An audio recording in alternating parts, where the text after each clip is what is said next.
Three, two, one. Liftoff. Welcome back to the Ketamine Startup Podcast, where we talk about anything and everything related to ketamine clinics, marketing, startups, and more. Today, I had the pleasure of interviewing Dr. Carl Bonnett at the annual American Society of Ketamine Physicians, Psychotherapists, and Practitioners Conference in Austin, Texas. Dr. Carl Bonnett is the founder and owner of Klarasana Clinics. He's also a board-certified emergency physician, as well as spending 20 years in the Army National Guard. He talks a lot about ketamine clinics, some of the mistakes he's made, some of the learnings. So I hope you stay tuned and learn more. Let's dive right in. Welcome to the Ketamine Startup Podcast. Thank you so much for joining me today. We have Dr. Carl Bonnett from Klarisana Ketamine, who is here with us today. And I'm super excited because he's actually been doing this for quite some time.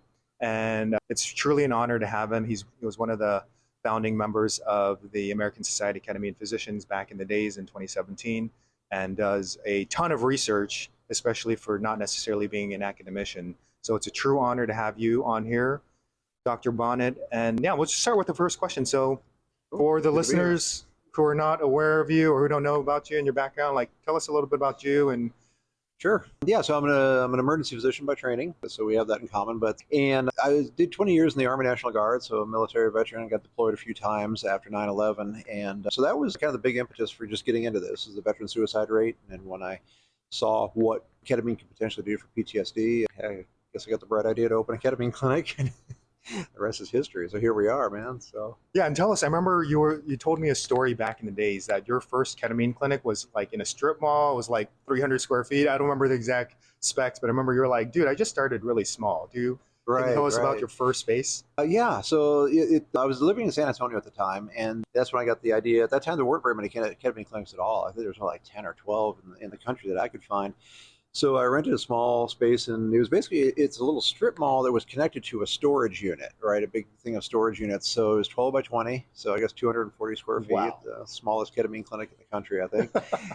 and yeah, so it was just a small little room. And then you come in the front door, the back door opens into the hallway that has all the garage doors for the storage units. Wow. And then you have to go down the hallway to go to the bathroom. So we learned pretty early, you have to show a patient what that hallway looks like before they get on ketamine. Otherwise, it is truly a wild trip for them. But yeah, so it was, I guess back at that time, looking back, it's a little weird to think we were in that just kind of like god-awful location. But, I think the Grateful Dead had a saying that they weren't the best at what they do, just the only ones doing it. So I guess that was kind of the situation back in 2015. Yeah, that's beautiful. So that's back in 2015. Now it's 2023. We're approaching 2024. I know you have a number of clinics. You're kind of multiple sites. So tell us about how many clinics you own and what states they're in. Sure. Yeah. Right now we got 5. So we have San Antonio, Austin, and we have 3 currently in the Denver metro area. So Westminster, Longmont, and Denver. And we'll be opening in Littleton, hopefully the summer of 24, and then we'll see from there. And that's a pretty cool skill set, because I know a lot of ketamine clinic owners, because there's a transition from going from 0 to 1, but then there's another transition, like I make up in a mindset to go from 1 to 5 or 1 to 6. Like, tell me about that shift for you, that mental perspective. Like, how did you go from 0 to 1? And which can be doable because we know a lot of ketamine clinic owners, but the 1 to several is, in my mind, a new challenge. Yeah, it kind of a little bit happened accidentally, because I opened San Antonio, and then I was living in San Antonio, which I guess in retrospect, I'm not precisely sure why I decided to open a psychedelic medicine company in San Antonio, Texas. The political climate at the time was not very favorable, but it was at the time in Austin, Texas, there was one large pain group that was offering ketamine, and all of a sudden overnight they stopped offering it. And so for a brief period of time, it's kind of funny to think of this now, there's really no one doing ketamine in Austin, Texas. So I was just like, oh gosh, we got to open a clinic there. So then we opened 2. And at that point, it was kind of like, oh, well, we have 2. What happened? So long story short, I moved back to Colorado, and then decided to open one back in Denver, because I figured I'm living in Denver right now. And that part was actually challenging. So then trying to run 2 states, 2 time zones and whatever, and not necessarily having the revenue to be able to hire other people to help with a lot of the stuff that I'm not necessarily all that good at was kind of challenging.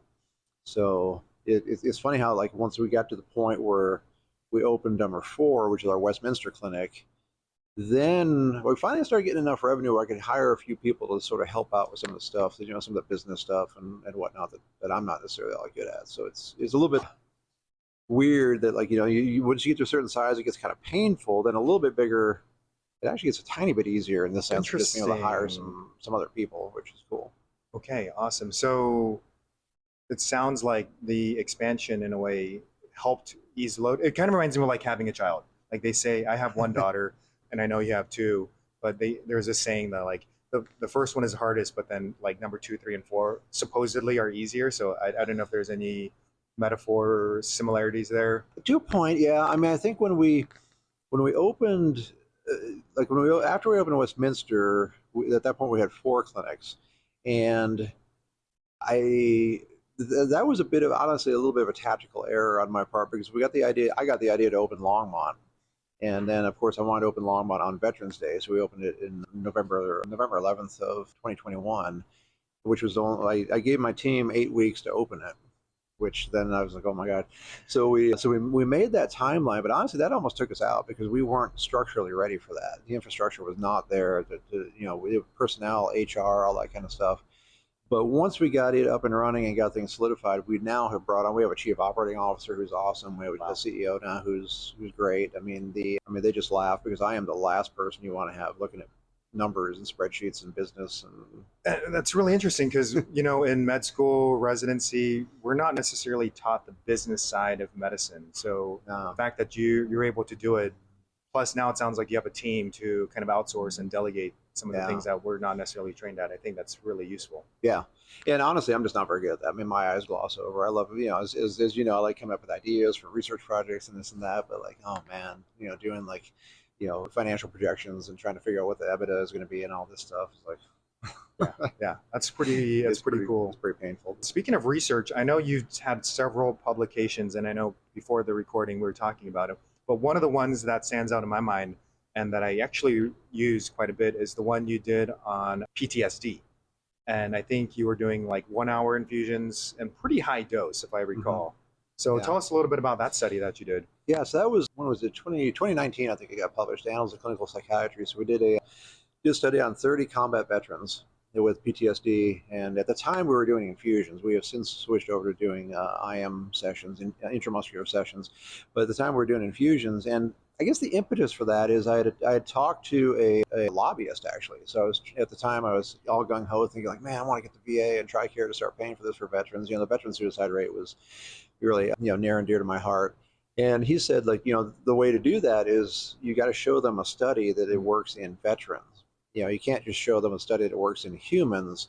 Politicians apparently don't understand the difference between a human and a veteran. So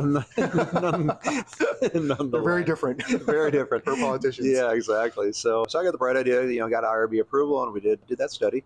And it wasn't anything super fancy. It was just doing the scoring before, doing the 6 sessions, and then the scores afterwards, just to kind of show like, hey, what, the PCL5 and whatnot can decrease. That ketamine can be effective. So. And one of the things that I use that article still to this day is you are doing quite high doses, right? Because the standard research protocols, let's say at Yale or at Hopkins or where, Columbia, Mount Sinai, they're usually sticking to 0.5 mg per kg in a 40-minute infusion. But your study was different because I recall there were some high doses. Yeah.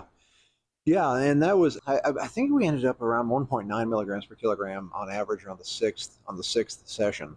And where that came from, it's a little bit humorous because when I got the idea to open a ketamine clinic, I had just finished 20 years in the Army National Guard. I was a knuckle dragging military. I was as far away from a psychedelic physician as you can be.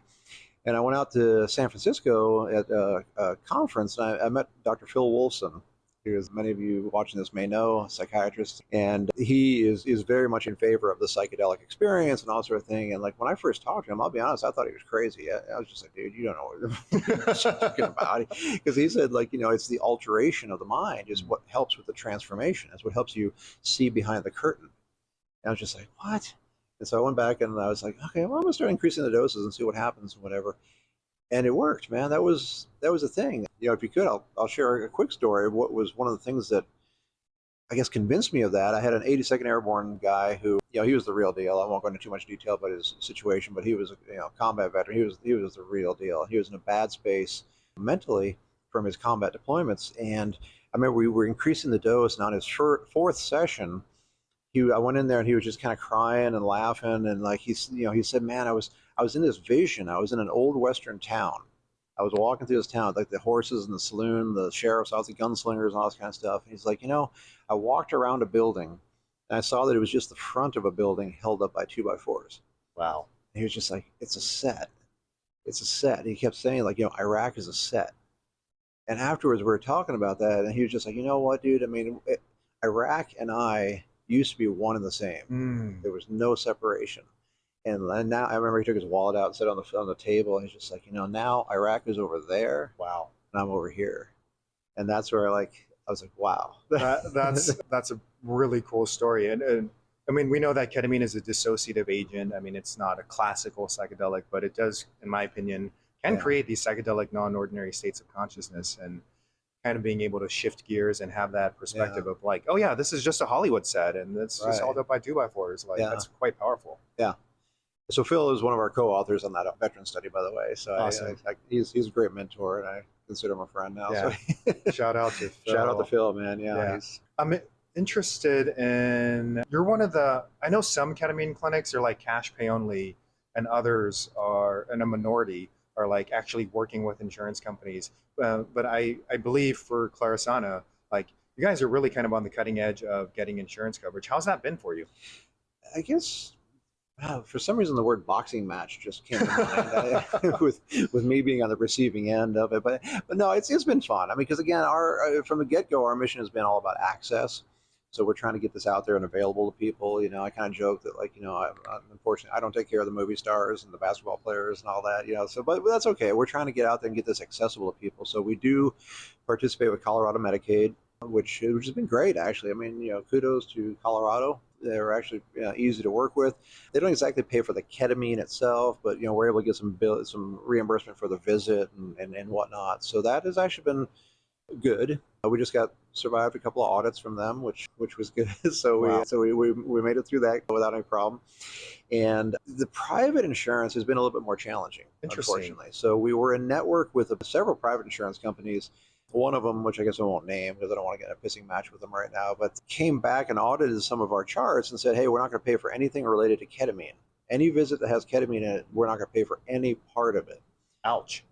Yeah, I mean, even like if our therapist was doing therapy with ketamine, they wouldn't pay for the therapy code, which is totally legitimate. And I said, well, what are you talking about? So they were like, well, it's experimental and all that sort of thing. So long story short, we then ended up having to pull out of our contracts with the private insurance companies. So right now we're kind of reassessing that situation. So, I'm hopeful. I mean, some of the new studies coming out showing the ketamine is, not inferior to ECT, et cetera, et cetera.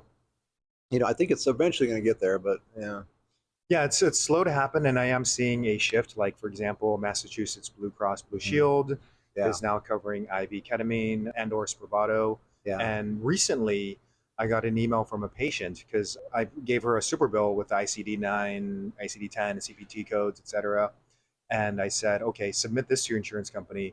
But I also I gave her the PDFs to that ketamine study in the New England Journal of Medicine, and I gave her a couple of meta-analyses, systematic reviews, and I said, in addition to your super bill, provide these 3 articles and submit that as well. So surprisingly, she got 100% reimbursed from her insurance company, which was really cool. Yeah, I think it's gonna work eventually, right?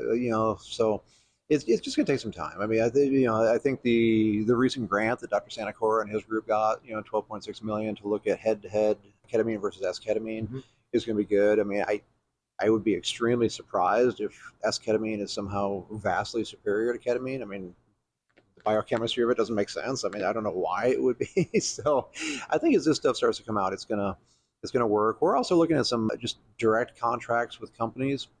And, one law enforcement agency that we're in talks with about perhaps getting, hopefully, fingers crossed, get a contract with. Nice. And then, so I think as that starts to happen, I mean, payers have just got to realize, right? I mean, you and I both know if God forbid someone takes an overdose of Tylenol because of their depression or whatever comes into our ER, I mean, man, that turns into critical care visit, ICU stay, all this kind of stuff. Like, the number needed to treat to have a huge cost savings is not very high. I 100% agree. I think one day, I mean, if there's any health insurance people, management listening to this podcast, like, yeah, it'll actually, it's a win-win because it'll save them money. It's better for the patients. For some patients, it can be quite effective. So hopefully, Yeah. I do see that shift occurring. And I love the fact that you're working with like military veterans, you're working with law enforcement, first responders. Like I've treated several of those patients Mm-hmm. from those backgrounds. Like I recall one, he was Iraq, Afghanistan. And one of the powerful stories that he told me, which was cool, he said, "Hey, Dr. Ko, I was watching some war movie, Saving Private Ryan or something." And he said, this normally when I watch movies like that, or even if there's a screenshot or just a quick clip, like he would get hypervigilant, start sweating, have all these like anxiety associated with that. But he's like, I watched the movie, did not bother me at all. I was just able to watch it and without the normal Yeah. kind of hypervigilant symptoms that he had. So it's really cool Oh, it's to be in incredible. that space. Yeah, that's our latest push is we're really trying to get into law enforcement. So we're treating a series of police officers. We're going to be getting our IRB approval to publish a study on law enforcement, and just because too, it's I mean I think we as society and taxpayers have an obligation to take care of them, right? Because from day one we know we're going to be putting them into a situation that's going to be enormous psychological trauma. But two, there's this huge societal aspect to that, where I mean, this individual is someone with a gun who's going out on the streets and Wow. interacting with our citizens, right? So if they're in a good headspace, they're going to be more likely to have very good positive interactions. Whereas Wow. if they're in, if they're dealing with, if they're human beings, right? So if they're dealing with bad stuff, going through a divorce, et cetera, et cetera, et cetera. I mean, what concerns me is that they're more likely to potentially get in an adverse situation with some civilian. Who knows? It might be differences in, race, all this kind of thing. Sure. One thing leads to another, and then all of a sudden you got an incident, which then can have riots, bloodshed, all this kind of That's stuff. actually a really good point. I'd even consider the long-term ramification that if there is a police officer or a member of the sheriff or law enforcement and they have all of these symptoms that aren't necessarily addressed, they might be in a kind of agitated state per se, rather than a calm, tranquil state, which could impact society, Yeah. other people. Yeah, that's actually So it's profound. exciting stuff. I'm curious. So you and I were both emergency physicians, and we use ketamine all the time: procedural sedation, intubation, sedation, etc. So, but the clinic setting in an outpatient is quite different. So Yeah. for you, what are some of the nuances between doing it in a hospital, like OR, ER style, versus like how you're doing it in the clinic for you? Yeah, it's not very often in history that some medication has a one indication, just a whole way of using it, which then everything gets radically changed and it's just completely different. It is completely different what we're doing now versus what we're doing in the ER. I mean, in the emergency department, it's all about the intention. The intention is to sedate someone to allow us to perform a painful procedure, right? We're trying to drop them so we can do a painful procedure. Here, we're using the medication to create this sense of ego disillusion, ego disruption, to affect a whole different experience, right? So, we're not looking for a complete disconnection. I mean, our patients, as I mean, they're responsive to verbal stimuli. I mean, they should be able to ambulate with assistance. I mean, yeah, they get altered a little bit, but like again, the goal, it's kind of like for those of your viewers who know how to drive a stick shift, which honestly may not be that many, I don't know. But when you hit the clutch on a stick shift car, you hit it all the way to the floor because you want to completely disengage the engine from the drivetrain and change gears. That's what we do in the ER. Yeah. Right. Here, we're just riding the clutch a little bit. Interesting. I like that metaphor. A little disconnection. Yeah. And so it's just fundamentally different. That was the issue. Like years ago, I had a discussion, shall we say, with the Texas Medical Board, where they were concerned that perhaps I should have filled out an application for office-based anesthesia. And I made an argument that was successful, arguing that we are not performing office-based anesthesia. This is fundamentally, radically different than what, it is a whole different thing. We call it ketamine for non-anesthetic indications. And just it's a radically different idea. So yeah, you're actually the first physician where I heard that term, KNAI, ketamine for non-anesthetic indications. So I'm going to credit you with coining that term. I don't know if you created that, I but did, yeah. yeah. That came out of the discussion with the Texas Medical Board. Yeah. Well, kudos to you. I mean, that's a big deal and a big decision. The fact that you were able to kind of have that discussion or legal medical fight for your rights as a physician and what you're doing. And I think that's important because even though it's just in the state of Texas, other medical boards are looking at cases in similar scenarios. So I think it's a really useful thing that you did. Yeah, if I can add one thing to that too, that I think is important to really understand if somebody's going to be arguing to the converse, that it needs to be designated as anesthesia. We need to stop and think for a second, why are they arguing that? Is it because they truly believe we are sedating someone to the point where they're going to stop breathing, which we know is not going to happen? Or is there perhaps a financial incentive? Because if all of a sudden what we do has to be done in a surgical center, shall we say, all sorts of other codes come along, and then before long, a session is going to cost several $1,000s. And this needs to be accessible, right? We know this saves lives. So I mean, if somehow someone pulls some shenanigans, we're like, oh, this has to be done in an operating room, and come on, that doesn't do society any favors. Yeah, I think that increasing access for patients, that's really important. I mean, that's the reason why we're physicians. We want to make an impact and we want to help people. I mean, that's kind of what we came into the whole medical field for. So yeah, it's true.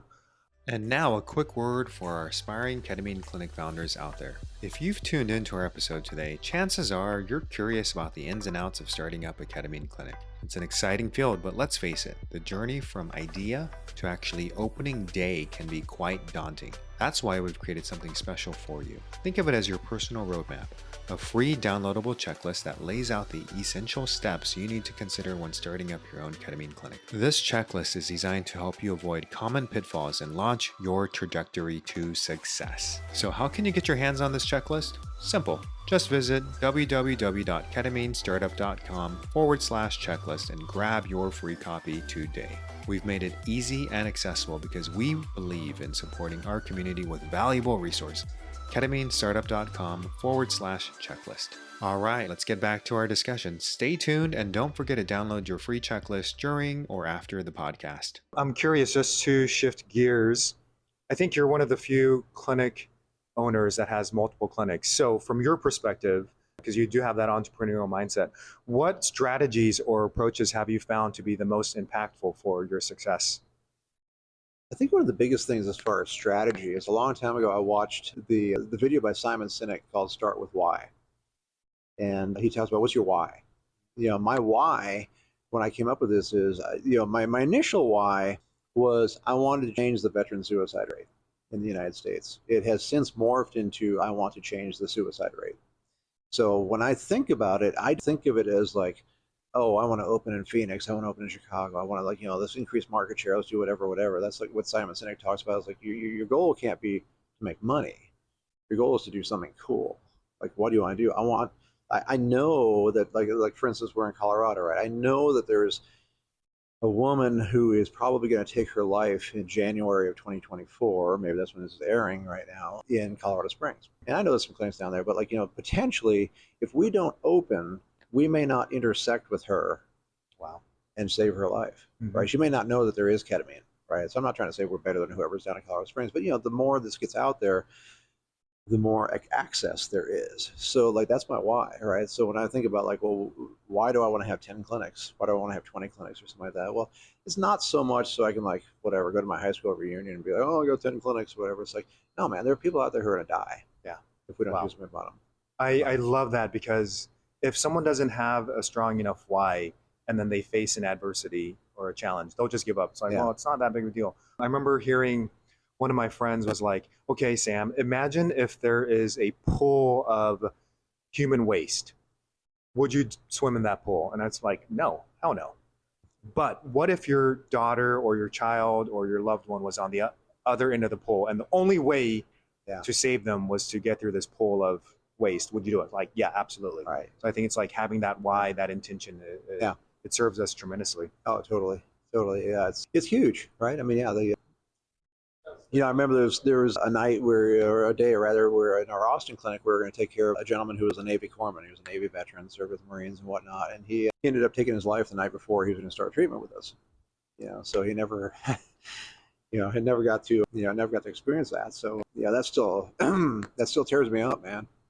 So when I think about that, I think about like, okay, some other town somewhere that there's not access to this, or even if there's a town where there's one clinic, right? I mean, I think honestly, like, if there's several of these clinics in a given town, like, if you're the only person in your area of California who's doing it, a lot of people might be just like, well, I don't know, Sam, just kind of fringe, man. What's this all about? So I think there's some the value to us opening, and like then people start to see this and they're like, whoa, okay, that works. And Yeah, yeah. And I do notice that, like, sometimes I'll go to like the area in our town where there's a lot of restaurants. It'd be weird if there was just one restaurant, right? It's like, no, some people don't want Italian food. They want sushi that day, or they want Mexican food. So I think it's important to, have a variety, because everyone's gonna have a different like style, right? Yeah. So like one patient might really jibe with one doctor, and another patient might really jibe with a different person. So I think that's okay to have multiple clinics. Yeah. That's what I'm hearing.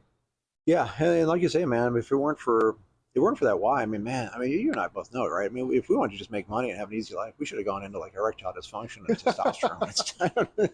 Or even working in the ER. I know Right. I mean, it can be, especially like there was a point when before I opened up Reset Ketamine where I was actually offered to be the medical director of an ED. Yeah. And I was like, I don't know, it was quite lucrative because it was for one of these corporate management groups, but it just didn't feel right. I was climbing up a ladder, but it was up against the wrong building. So yeah, opening up a ketamine clinic is not necessarily free cash flow. It's a lot of work, and it may actually be more, financially stable to do something else. Yeah, possibly. I know. Yeah.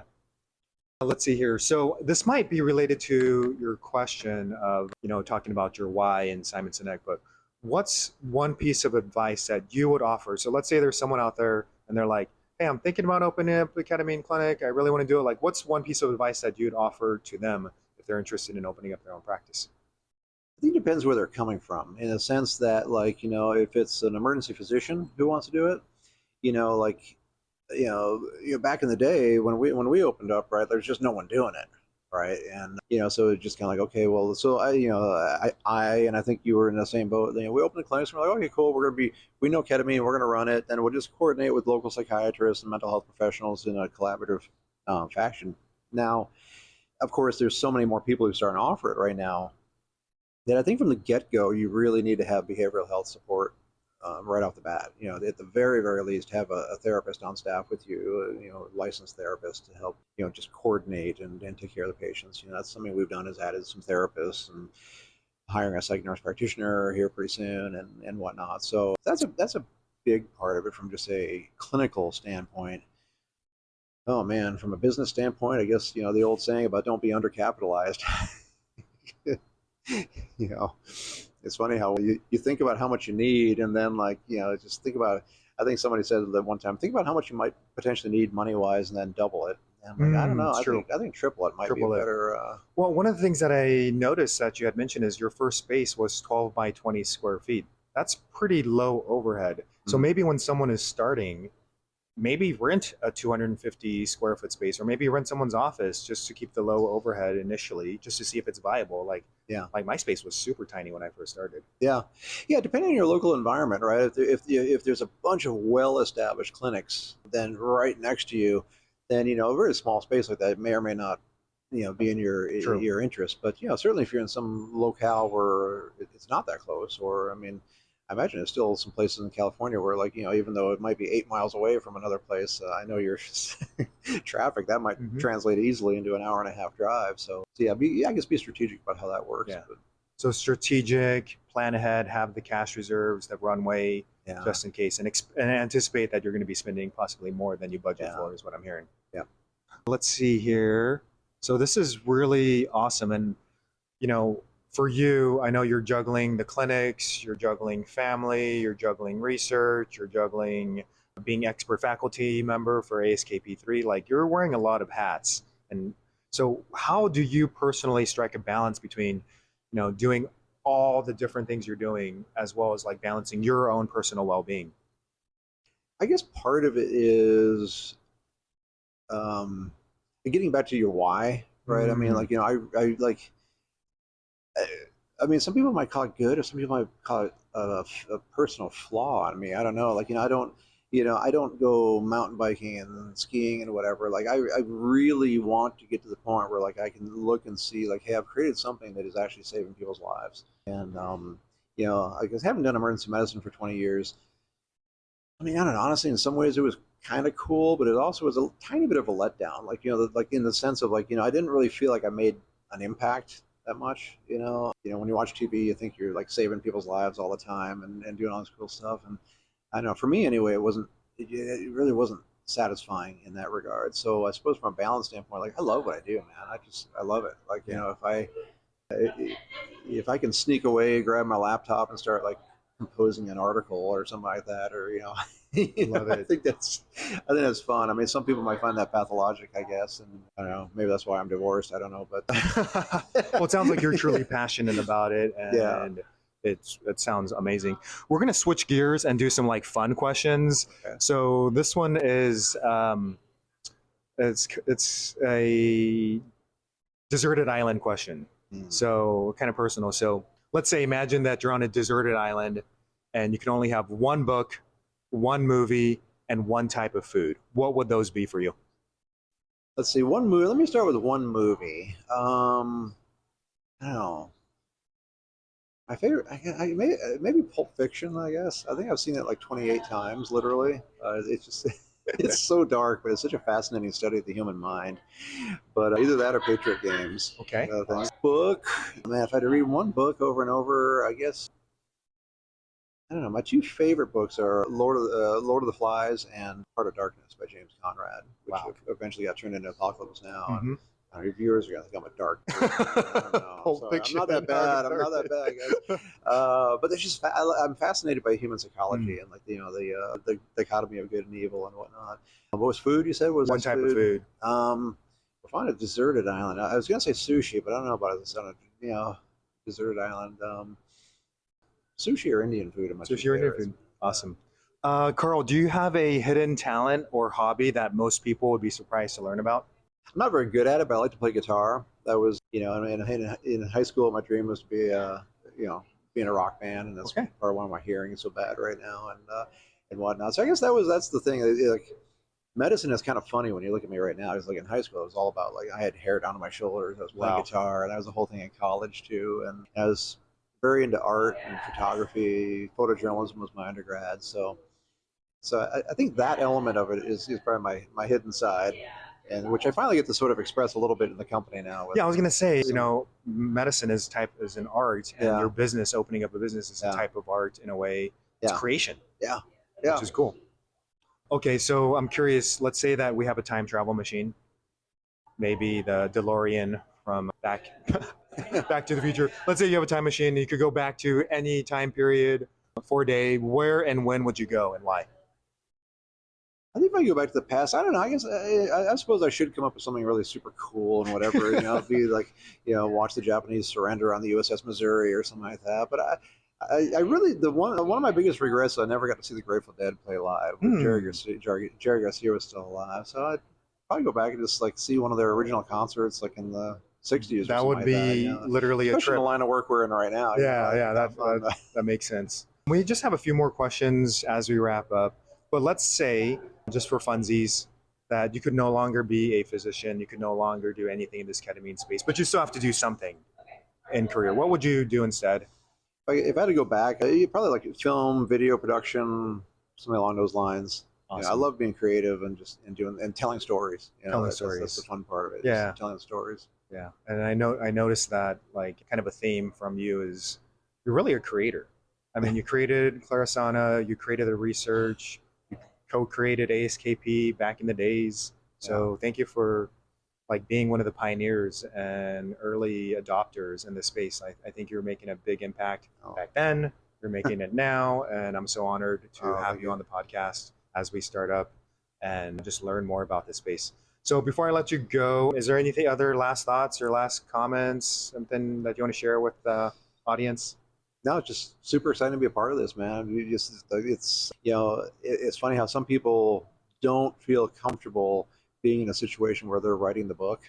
on how to do it. And I think that's fun. And I think all of us who are involved in this space, it's so cool to hang out with you and everybody, who's just a part of this, and like just knowing that there's no textbook on this, right? There's no there's no Rosen's on that's for those of you that's the big emergency medicine textbook, but like There really isn't. There's not, man. We all just kind of get together, call each other up, and say, "Hey, what do you think? Does this sound reasonable?" And it really, from a medicine standpoint, it's kind of fun because it really gets back to the idea of what's the standard of practice, right? The standard of care is what's acceptable in your community.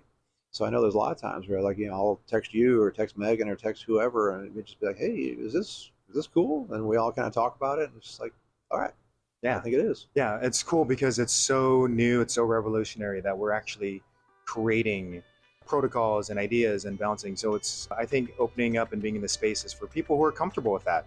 People who are comfortable with it being a little bit in the unknown and kind of risk and using our best judgments and risk stratification. So there is quite a bit of creation and unpredictability in the space. Final question for you: where can people learn more about you, your space? Is there a way? Are you on social media? Like, I am. Yep. So yeah, of course, the company website is Klarasana.com, and then my own personal blog, and where I just get to explore some other aspects of psychedelic medicine is deepseadiver.com, misspelled SEE, so it's a little bit of play on words. So Deep Sea Diver. And so check it out. Awesome. And you're going to be starting a podcast soon, so hopefully we'll be sharing podcasts. And with that, thank you so much. Appreciate you joining us. Yeah, good for having me. Thanks. Thank you. Bye.